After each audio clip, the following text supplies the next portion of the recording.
Hi all, ഏവർക്കും പുതിയ ഒരു വീഡിയോയിലേക്ക് സ്വാഗതം. നമ്മളിന്ന് ചർച്ച ചെയ്യുന്നത് മോക്ക് എപ്പിക്കിനെ കുറിച്ചാണ്.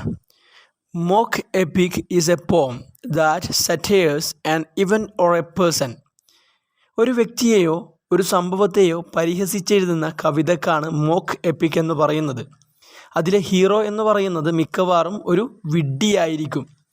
ആ വ്യക്തിയുടെ ക്വാളിറ്റീസ് കവി വികൃതമായ രീതിയിൽ പരിഹാസത്തിലൂടെ ഈയൊരു എപ്പിക്കിൽ വിവരിക്കുകയും ചെയ്യും.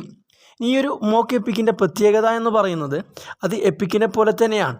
അതായത് അതിൻ്റെ സ്ട്രക്ചർ, അതിൻ്റെ ശൈലി, അതല്ലെങ്കിൽ അതിൻ്റെ ഗ്രാൻഡ് സ്റ്റൈല്, അതൊക്കെ തന്നെയാണ് മോക്ക് എപ്പിക്കിനും ഉണ്ടായിരിക്കുക. മോക്ക് എപ്പിക്കും എപ്പിക്കും തമ്മിലുള്ള വ്യത്യാസം എന്ന് പറയുന്നത് മോക്ക് എപ്പിക്കിൽ വളരെ നിസ്സാരമായ കാര്യങ്ങളായിരിക്കും ഉണ്ടാവുക, എന്നാൽ എപ്പിക്കിൽ വളരെ സീരിയസ് ആയിട്ടുള്ള തീമായിരിക്കും ഉണ്ടായിരിക്കുക. ഇനി അതിൻ്റെ ക്യാരക്ടറിസ്റ്റിക് എന്ന് പറയുന്നത് മോക്ക് എപ്പിക്കിനെ പോലെ തന്നെയാണ്.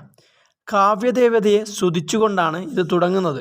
പിന്നെ മോക്ക് എപ്പിക്കിൽ ഓരോ ക്യാൻഡോസ്, അതായത് ഓരോ പാർട്ടായിട്ടാണ് ഡിവൈഡ് ചെയ്തിരിക്കുന്നത് എന്ന് നമുക്ക് കാണാൻ പറ്റും. ഇനി ഇമ്പോർട്ടൻസ് ആയിട്ടുള്ള മോക്ക് എപ്പിക് പോയിറ്റ്സ് എന്ന് പറയുന്നത് അലക്സാണ്ടർ പോപ്പും അതുപോലെ തന്നെ ജോൺ ഡ്രൈഡനുമാണ്.